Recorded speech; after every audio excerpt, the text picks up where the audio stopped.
Hello everyone. Today I'm excited to share an amazing video with you that you won't want to miss. Have you ever found yourself stuck with a phone that's locked to a carrier you don't want to use? If so, don't worry because in this video, I'll show you how to unlock your phone from any carrier using a completely free method. The first step is to insert an unsupported SIM card into your phone. This simply means using a SIM card from a carrier that is different from your original one. Once you power up your phone, you'll receive a message asking for an unlock code.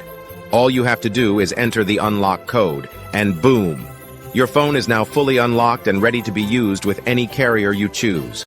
To get a free carrier unlock code, simply visit useanysim.com and follow the easy-to-follow instructions provided. Once you've completed the process, you'll receive a network unlock code via email or a status unlocked notification in the app, depending on your device's carrier. I hope you found this tutorial helpful, and stay tuned for more exciting content coming your way soon.